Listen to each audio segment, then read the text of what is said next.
بندہ احقر کو فیاض انور کہتے ہیں۔ میں شکر گزار ہوں سروش ٹیلی ویژن کا، خاص طور پہ میں شکر گزار ہوں اپنے پیارے بھائی روبن جان کا، میں خاص طور پہ پیارے بھائی کامران سروش کا شکر گزار ہوں کہ جنہوں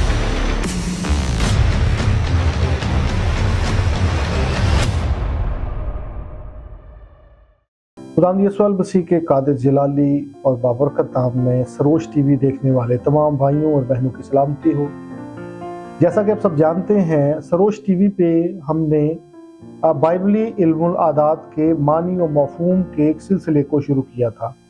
اس کی پہلی چند ویڈیوز میں ہم نے 1 سے 20 تک عادات کے بائبلی عادات کے معنی و مفہوم کے بارے میں جانا۔ تو آج پھر بندہ احقر فیاض انور آپ کی خدمت میں حاضر ہے۔ تو آج ہم اسی سلسلے کو 21ویں عدد سے اس کا آغاز کریں گے۔ اپنے عادات کو شروع کرنے سے پہلے میں تمام بھائیوں اور بہنوں سے یہ درخواست کروں گا کہ ضرور سروش ٹی وی کو دیکھیں، اس کو سبسکرائب کریں اور دوسرے بہن بھائیوں کے ساتھ بھی شیئر کریں تاکہ زیادہ سے زیادہ لوگ خدا کے کلام کی درست تفہیم کو جان سکیں اور اپنی زندگیوں کی روحانی آبیاری کر سکیں۔ اس سلسلے کی بنیاد 1 سے 50 تک بائبلی عادات کے معنی و مفہوم کتاب ہے، جسے ڈاکٹر اسٹیفن ای جان صاحب نے لکھا اور بندہ احقر فیاض انور نے اسے اردو زبان میں ترجمہ کیا۔ تو اس کتاب کی لسانیت یہ ہے کہ اردو ادب میں ابھی تک کتابی صورت میں یہ ایک واحد کتاب ہے جو بائبلی علم العادات پہ بات کرتی ہے۔ تو ہم 21ویں عدد کی طرف بڑھتے ہیں۔ تو 21 کا جو عدد ہے عبرانی میں کاف اور الف سے لکھا جاتا ہے اور یہ دکھ، مصیبت اور تنگی کا عدد ہے۔ اور جب ہم 21 کو وقت کی اصطلاحات میں دیکھیں تو یہ دکھ، مصیبت یا تنگی کو ظاہر کرتا ہے، اور جس وقت ہمیں خدا کی قوت کی ضرورت ہوتی ہے یہ کھلے ہاتھ سے ہمیں دی جاتی ہے، اور جب یہ بطور عدد استعمال ہوتا ہے تو یہ دکھ، مصیبت یا تنگ دستی کے خاتمے کو ظاہر کرتا ہے، اور اس دکھ کے اختتام پر یہ برکت کی علامت بن جاتا ہے۔ اسرائیلی ملک کنعان میں 21 گناہوں کے بعد داخل ہوئے جو انہوں نے بیابانی آوارگی کے دوران کیے۔ علاوہ ازیں اگر ہم خیمہ اجتماع پہ غور کریں تو ہم اس کے 21 پردے دیکھتے ہیں جو اسرائیل کے گناہوں کو ڈھانپتے ہیں۔ بس ہم اس دکھ اور تنگ دستی کے دوران خدا کی وہم رسانی کو دیکھتے ہیں، کیونکہ خدا کبھی بھی ہمیں دکھ، تکلیف، مصیبت یا کرب میں کبھی بھی ہمیں تنہا نہیں چھوڑتا، بلکہ وہ ہمیشہ ہمارے ساتھ رہتا ہے۔ تو گناہ ہمیشہ دکھ اور مصیبت کا سبب بنتا ہے، کیونکہ خدا لوگوں کو سکھانے کے لیے اکثر دکھ میں مبتلا کرتا ہے تاکہ وہ اپنے گناہوں پر غالب آئیں۔ تاہم 21 کا جو عدد ہے وہ دکھ کے اختتام کو بھی ظاہر کرتا ہے، اور جب یعقوب کے دکھ کا زمانہ 21 سال کے بعد ختم ہوا، جب وہ بیتیل کو گیا اور اس نے خدا سے دعا کی۔ یہ بات بڑی ہی حیران کن ہے، اور جب میں نے اس کتاب کو ترجمہ کیا تو جہاں پر بزرگوں کا نام جس عدد کی مناسبت سے ہے حیران کن انداز میں وہ اس ہی عدد کی خوبیاں بیان کرتے ہیں۔ مثال کے طور پہ جب ہم پیدائش کی کتاب کے 13ویں باب کی 3 آیت کو پڑھیں تو وہاں پر ہمیں بزرگ ابراہم کے نام کا ذکر 13ویں دفعہ ملتا ہے، جہاں وہ مصر کے دکھ سے بیتیل کو واپس آیا۔ اور جب ہم 4 آیت کا مطالعہ کریں تو وہاں پر اس نے خدا سے دعا کی۔ اور اسی طرح جب آپ پیدائش کی کتاب کے 24ویں باب کی اور بڑھیں تو وہاں پر آپ اسحاق کے نام کا ذکر اس کی 67ویں آیت میں، اسحاق کے نام کا ذکر وہاں پر 21ویں مرتبہ آیا ہے، جب الیعزر اپنے مالک کے لیے بیوی تلاش کر کے واپس آتا ہے۔ تو 21ویں آیت میں کچھ اس طرح سے مرقوم ہے، اور اسحاق ربکا کو اپنی ماں سارا کے ڈیرے میں لے گیا، تب اس نے ربکا سے بیعہ کر لیا اور اس سے محبت کی، اور اسحاق نے اپنی ماں کے مرنے کے بعد تسلی پائی۔ اگرچہ ہمیں یہ نہیں بتایا گیا کہ اسحاق اپنی دلہن کے انتظار کے لیے پریشان تھا کہ نہیں، ہم جانتے ہیں کہ وقت کی یہ پیشن گوئیاں اس وقت سے منسوب ہیں جب مسیح کی دلہن اس کے ساتھ ملے گی۔ نبوتی طور پر دنیا کے دکھ اور مصیبت کے زمانے کا اختتام اس دن ہوگا جب مسیح اپنی دلہن سے ملے گا۔ یہ دن یروشلم میں داؤد کی ताजपोशी की भी पेशनगोई करता है जो हमें 21वीं ज़बूर में मिलते हैं। और 21वीं दफा जब हम याकूब के नाम का जिक्र पढ़ें तो वो पैदाइश की किताब के 27वें बाब की 41वीं आयत में है। और ईसाऊ ने याकूब से उस बरकत के सबब से जो उसके बाप ने उसे बख्शी कीना रखा, और ईसाऊ ने अपने दिल में कहा मेरे बाप के मातम के दिन नजदीक हैं, फिर मैं अपने भाई याकूब को मार डालूंगा। तो मेरे अजीजों, 21 का अदद दुख, तकलीफ, मुसीबत या तंगदस्ती को जाहिर करता है। और जब हम 21वीं दफा यशुआ के नाम के जिक्र के ताल्लुक से देखें तो ये इस्तिस्ना की किताब के 31वें बाब की 3री आयत में आया है, जहां मूसा इसराइल के लोगों से कहता है कि यशुआ वादे की सरजमीन में उनकी रहनुमाई करेगा। क्योंकि जब कादिश के मुकाम पे जब हम पैदाइश की किताब गिनती की किताब के 20वें बाब का मुताला करें तो वहां पर जब बनी इसराइल के लोगों को पानी ना मिला तो वो बुजुर्ग मूसा पे बुड़बड़ाए, और खुदा ने बुजुर्ग मूसा से कहा कि वो जाए और चट्टान से कहे और वो चट्टान उनके लिए पानी देगी। लेकिन बुजुर्ग मूसा ने वहां पर जाकर 2 मरतबा चट्टान को मारा। इस बात पे जरा गौर कीजिएगा, चट्टान से पानी निकलने के 2 वाकयात का हमें जिक्र मिलता है। एक वाकया हमें खरूज की किताब में मिलता है और दूसरा वाकया हमें गिनती की किताब में मिलता है। और इन दोनों हवाला जात में चट्टान के लिए जो लफ्ज इस्तेमाल हुआ है वो दोनों ही अलग अलग लफ्ज हैं। पहली मर्तबा चट्टान के लिए जो लफ्ज इस्तेमाल हुआ है, जो इब्रानी लफ्ज इस्तेमाल हुआ है, उसके मानी है छोटी चट्टान। और ये खुदावंद यीशु मसीह की पहली और दूसरी आमद की भी अक्कासी करते हैं, क्योंकि खुदावंद यीशु मसीह को बाइबल मुकद्दस में चट्टान कहा गया। जब वो पहली आमद में आया, उसे मारा गया, उसने दुख उठाया और उसके दुख उठाने से इंसान ने जिंदगी के पानी को हासिल किया। लेकिन दूसरी मर्तबा जब वो आएगा तो फिर वो मार नहीं खाएगा, बल्कि वो अपनी सरफराजी में, वो अपने जलाल में और लोहे के आसा से कौमों पर हुकूमत करेगा। और दूसरी मर्तबा चट्टान के लिए जो लफ्ज इस्तेमाल हुआ है, जो गिनती की किताब में उसके 20वें बाब में हम उसको पढ़ते हैं, तो वहां पर जो इब्रानी लफ्ज इस्तेमाल हुआ है उसका मतलब है कि ऊंची चट्टान। ये खुदावंद यीशु मसीह की सरफराजी को जाहिर करती है। तो उलमा का ख्याल है कि इस दफा चट्टान को मारने से उसने खुदावंद यीशु मसीह की तमसील को मसख कर दिया और इसकी पादाश में उसे वादे की सरजमीन में जाने की इजाजत ना मिले। तो बुजुर्ग मूसा ने यशुआ को बताया कि किस तरह से वो बनी इसराइल के कबाइल को वादे की सरजमीन में लेके जाएगा। और यशुआ के नाम का 21वीं दफा जब हम जिक्र पढ़ते हैं तो ये इस्तिस्ना की किताब के 31वें बाब की 3री आयत में है। वहां पे कुछ इस तरह से लिखा है, तो खुदावंद तेरा खुदा ही तेरे आगे आगे पार जाएगा और वो उन कौमों को तेरे आगे से फना करेगा और तू उनका वारिस होगा, और जैसा खुदावंद ने कहा यशुआ तेरे आगे आगे पार जाएगा। ये इस्राएली लोगों के बियाबान में 21 गुनाहों को करने के बाद उनके बियाबानी सफर के इख्तिताम का हवाला है। तो आज इस अदद की विसातत से हमने सीखा कि 21 का अदद दुख, तकलीफ और तंगदस्ती को जाहिर करता है, और जब 21 का अदद वक्त के दौरानिये में इस्तेमाल हो तो ये इख्तिताम पर बरकत को भी जाहिर करता है। जब हम बाइबल मुकद्दस में मुख्तलिफ वाकयात का जिक्र पढ़ते हैं कि जैसे जैसे लोगों की मुसीबत के 21 साला दौर का खात्मा हुआ तो फिर उनको बरकत मिली। याकूब की जिंदगी में मुसीबत या दुख के 2 वक्त आए और हर एक का इख्तिताम 21 साल के बाद हुआ। उसकी मुसीबत का पहला वक्त वो था जब वो कनान में अपने भाई ईसाऊ की वजह से भागा, जो उसे मार डालना चाहता था। उसने 20 वर्ष लाबन की खिदमत की और 21वें साल वापस कनान में आया, जो कि सब्बत के आराम का साल था। ये उसके बैतेल से सफर का भी 21वां साल था। बैतेल के पहले सफर के दौरान उसने ख्वाब देखा कि फरिश्ते आसमान से उतर और चढ़ रहे हैं। तो 21 का अदद दुख, तंगदस्ती और तकलीफ को जाहिर करता है। 22 का अदद फर्जंद या नूर के फर्जंदों का अदद है। यूहन्ना की अंजील में लफ्ज नूर 22 दफा इस्तेमाल हुआ है।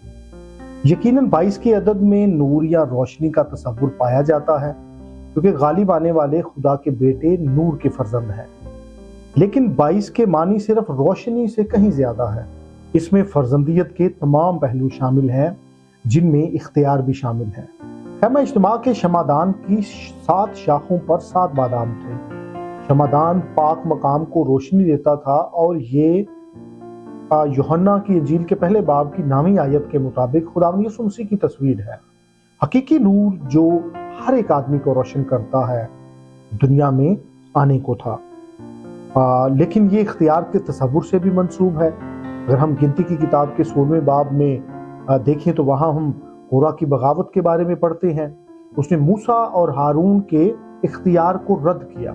جب خدا نے اس کی عدالت کر لی تو اگلے باب میں ہارون اور لاوی کے قبیلے کے اختیار کی توثیق کی گئی۔ ہر ایک قبیلے کا سردار اپنی لاٹھی خیمہ اجتماع میں لاتا ہے، جہاں وہ رات بھر اسے پاک مقام میں رکھتے ہیں۔ جب ہم گنتی کی کتاب کے 17ویں باب کی 8ویں آیت کو پڑھیں تو وہاں پر لکھا ہے، اور دوسرے دن جب موسیٰ شہادت کے خیمہ میں گیا تو دیکھا کہ ہارون کی لاٹھی میں جو لاوی کے خاندان کے نام کی تھی، کلیاں پھوٹی ہوئی اور شگوفے نکلے ہوئے اور پکے بادام لگے تھے۔ یہاں ہم دیکھتے ہیں کہ بادام الہی اختیار کو ظاہر کرتے ہیں۔ پس شمعدان پر بادام ظاہر کرتے ہیں کہ جن لوگوں کو خدا نے چن لیا ہے وہ دنیا کے نور ہوں گے اور خدا کی بادشاہی میں وہ حکومت کریں گے۔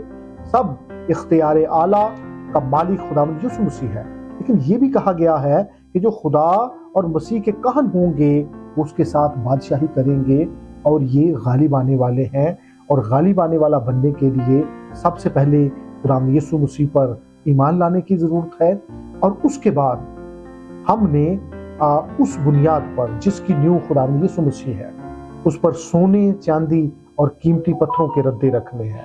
عہد جدید میں ساؤل کے نام کا ذکر 22 مرتبہ ہوا ہے، جو صرف اعمال کی کتاب میں ہے۔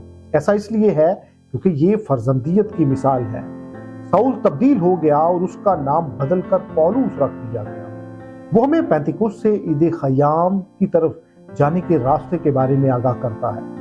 22ویں دفعہ ساؤل کے نام کا ذکر اعمال کی کتاب کے 26ویں باب کی 14ویں آیت میں ہوا ہے، جہاں وہ اگرپا بادشاہ کو اپنی تبدیلی کے جلالی طریقے کے بارے میں بتاتا ہے۔ جب ہم سب زمین پر گرے پڑے تو میں نے عبرانی زبان میں یہ آواز سنی، اے ساؤل، اے ساؤل، تو مجھے کیوں ستاتا ہے؟ پینے کی آڑ پر لات مارنا تیرے لیے مشکل ہے۔ پس جب ساؤل نے یسوع کے اعلیٰ اختیار کو سمجھا تو وہ بدل گیا اور آخر کار نئے نام پولوس سے اپنا آغاز کیا۔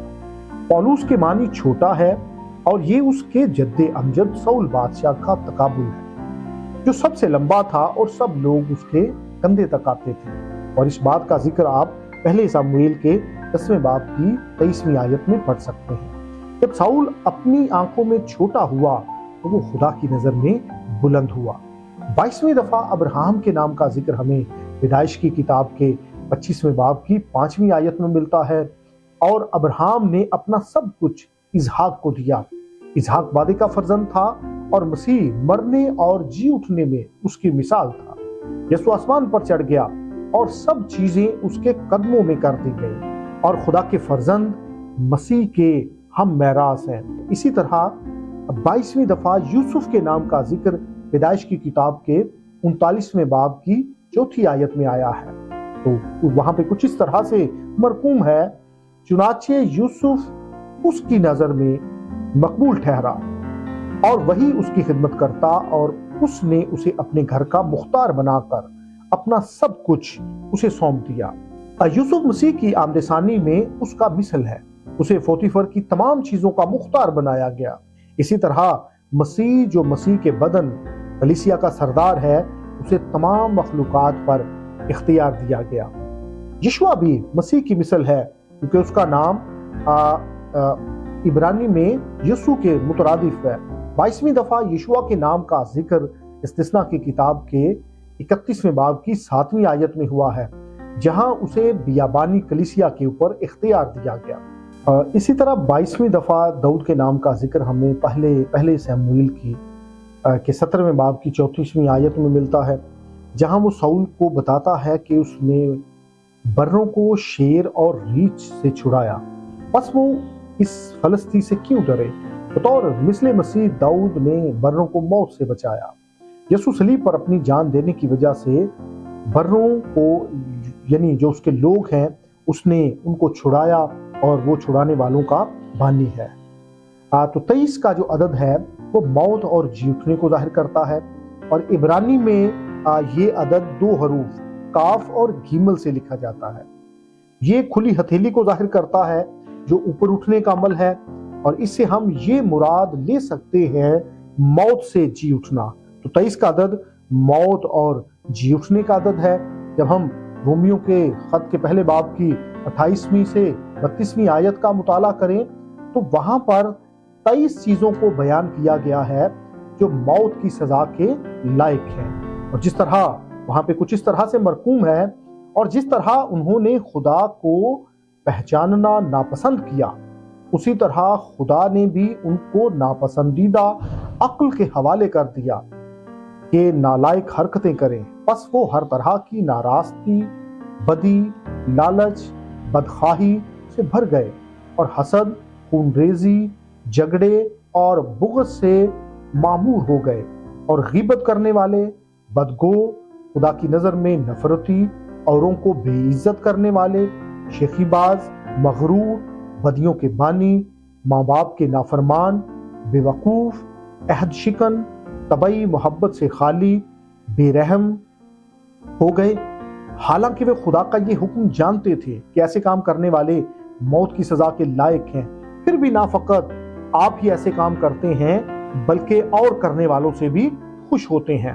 तो 23वीं दफा नूह के नाम का जिक्र हमें पैदाइश की किताब के 7वें बाब की 23वीं आयत में मिलता है, बल्कि वहां पर कुछ इस तरह से मरकूम है, बल्कि हर जानदार शय जो हुए जमीन पर थी मर मिटी, क्या इंसान, क्या हैवान, क्या रेंगने वाला जानदार, क्या हवा का परिंदा, ये सब के सब जमीन पर मर मिटे, फक्त एक नूह बाकी बचा या जो उसके साथ किश्ती में थे। तो इसी तरह जब हम याकूब के नाम का जिक्र 23वीं दफा जब पढ़े तो ये पैदाइश की किताब के 27वें बाब की 42वीं आयत में आया है। तो वहां पर कुछ इस तरह से मरकूम है, और रिबका को उसके बड़े बेटे ईसाऊ की ये बातें बताई गई। तब उसने अपने छोटे बेटे याकूब को बुलवा कर उससे कहा कि देख, तेरा भाई तुझे मार डालने पर है, और यही सोच सोच कर अपने आप को तसल्ली दे रहा है। और इसी तरह जब हम इसराइल के नाम का जिक्र 23वीं मर्तबा पढ़े तो ये पैदाइश की किताब के 47वें बाब में आया है, जहां वो यूसुफ को हिदायत देता है कि उसके मरने के बाद उसे कहां पर दफन करना है। और जब हम यशुआ के नाम का जिक्र 23वीं मर्तबा पढ़े तो ये इस्तिस्ना की किताब के 31वें बाब की 14वीं आयत में आया है। वहां पर कुछ इस तरह से मरकूम है, फिर खुदावंद ने मूसा से कहा कि देख, तेरे मरने के दिन आ पहुंचे, सो तू यशुआ को बुला ले और तुम दोनों खैमा इज्तिमा में हाजिर हो जाओ ताकि मैं उसे हिदायत करूं। और जब हम 24वें अदद की ओर बढ़े तो 24 का अदद कहानत और पेशवाई को जाहिर करता है। तो इब्रानी में 24 का जो अदद है काफ और दालत से लिखा जाता है। ये खुली हथेली को जाहिर करता है जो दरवाजा खोलने का अमल है, और खुला हाथ हमें बताता है कि हमारे लिए पेशवाई और कहानत का दरवाजा खुला हुआ है और हमें खुदा की मुकद्दस पाकीज़गी में जाने की रिसाई हासिल है। 24 का अदद कहानत और पेशवाई का अदद है। 12 का अदद हुकूमती कामिलियत का अदद है। अगर 12 को 2 से ज़रब दें तो ये 24 बनता है जो पेशवाई का अदद है, और इसमें रूहानी हुकूमत का अक्स मिलता है। ये सियासी बादशाहों की बजाय आसमानी हुकूमत की पेशवाई करता है। खुदा ने दाऊद को आसमानी हैकल का नमूना दिखाया ताकि वो जमीन पर उस हैकल का नक्शा बना सके, और उसके बेटे सुलेमान ने वो हैकल तामीर की। इन नमूनों के दरमियान कहानत में 2 से 24 की तब्दीली की गई। जब आप पहले तवारीख उसके 24वें बाब की पहली 18 आयात का मुताला करें, और इसी वजह से हम मुकाशफा की किताब के 4थे बाब की 4थी आयत में तख्त के गिर्द 24 बुजुर्गों को देखते हैं जो कि जमीनी नमूने के ज़हूर के बाद थे। तो पहली तवारीख के 24वें बाब की पहली 18 आयत में हम देखते हैं कि दाऊद ने कहानत को 24 फरीकों में तकसीम किया। हम एक और फितरी तकसीम देखते हैं।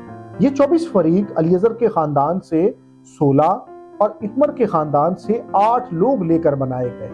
16 का अदद मोहब्बत का अदद है, जबकि 8 का अदद नए आगाज को जाहिर करता है। इसी तरह 24 का अदद जो कहानत को जाहिर करता है, रूहानी नई पैदाइश के नए आगाज और मोहब्बत के सियाको सबाक से अलग तस्वुर नहीं किया जा सकता, जो कि उनके किरदारों की बुनियाद है।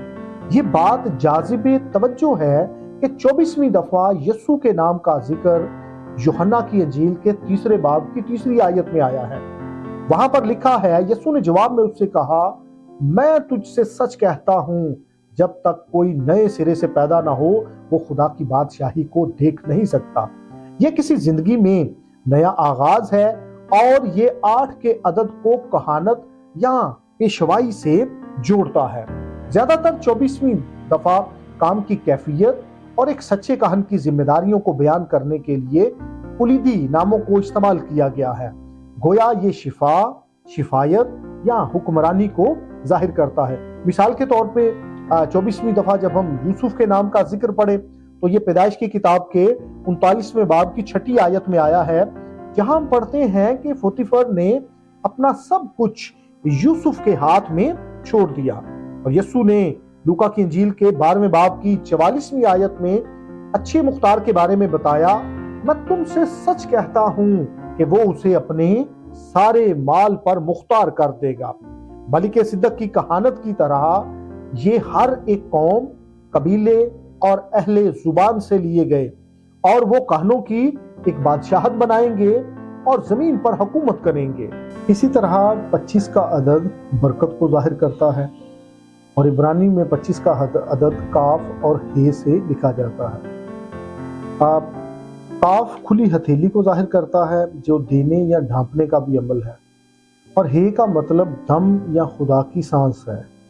आमतौर पर इसे रूहुल कुद्स के मानों में लिया जाता है। इस तरह 25 से मुराद लोगों को रूहुल कुद्स से बाबरकत करने के लिए उन पर हाथ रखना है। 25 का अदद बरकत का अदद है और इसके 5 गोशे होते हैं। 25 का अदद 5 से ताल्लुक रखता है, जो फजल का अदद है, और बरकत की बुनियाद फजल के तसव्वुर पर कायम है। जब हम 25वीं दफा नूह के नाम का जिक्र पढ़ें, जो पैदाइश की किताब के 8वें बाब की 6 आयत में आया है, जहां नूह कश्ती की खिड़की को खोलता है और वहां ताज़ा हवा का कश्ती में आना रूह कुद्स के दम को जाहिर करता है। फिर वो पहली मर्तबा कव्वे को भेजता है, जो इस हकीकत को जाहिर करता है कि तूफान ने अभी तक नापाक रूहों के मसले को हल नहीं किया। वो 3 मर्तबा कबूतरी को भेजता है, जो इस बात को जाहिर करता है कि मसला हल हो गया। 3 दफा कबूतरी को भेजना 3 तारीखी वाकयात को जाहिर करता है, जहां रूहुल कुद्स फसा के दौर खमसीन और खैमा इज्तिमा के दौर में नाजिल होगा। 25वीं दफा इजहाक के नाम का जिक्र पैदाइश की किताब के 25वें बाब की 11वीं आयत में आया है, जहां हम पढ़ते हैं, और अब्राहम की वफात के बाद खुदा ने उसके बेटे इजहाक को बरकत बख्शी और इजहाक बेर लही रोई के नजदीक रहता था। 25वीं दफा याकूब के नाम का जिक्र पैदाइश की किताब के 28वें बाब की पहली आयत में आया है। तब इजहाक ने याकूब को बुलाया और उसे दुआ दी और ताकीद की कि तू कनानी लड़कियों में से किसी से ब्याह ना करना। 25वीं दफा इसराइल के नाम का जिक्र पैदाइश की किताब के 48वें बाब की 8वीं आयत में आया है, जहां वो यूसुफ को कहता है कि वो अपने बेटों इफ्राइम और मुनस्सी को उसके पास लाए कि वो उन्हें बरकत दे। इसी तरह 25वीं दफा अब्राहम के नाम का जिक्र पैदाइश की किताब के 19वें बाब की 29वीं आयत में आया है, जहां खुदा उसे कहता है कि उसने सदूम और अमूरा को गारत करने से पहले लूत को बचा लिया। ये यकीनन अब्राहम और लूत दोनों के लिए बायस बरकत था। 25वीं दफा यूसुफ के नाम का जिक्र पैदाइश की किताब के 39वें बाब की 6 आयत में आया है, जहां पोतीफर अपना सब कुछ यूसुफ के सुपुर्द कर देता है। ये यूसुफ के इख्तियार की बरकत थी। और 25वीं दफा यशवा के नाम का जिक्र इस्तिस्ना की किताब के 31वें बाब की 23वीं आयत में आया है, जहां मूसा उसे इख्तियार सौंपता है। वहां पर कुछ इस तरह से मरकूम है, और उसने नून के बेटे यशवा को हिदायत की और कहा, मजबूत हो जा और हौसला रख, क्योंकि तू बनी इसराइल को उस मुल्क में ले जाएगा जिसकी कसम मैंने उनसे खाई थी, और मैं तेरे साथ रहूंगा। बस 25 का अदद बरकत को जाहिर करता है। ये खास तौर पर बुलाहट की तकमील के इख्तियार और रूहुल कुद्स के हसूल को जाहिर करता है, जिसे रूहुल कुद्स हमें वो काम करने के लिए लेस करता है।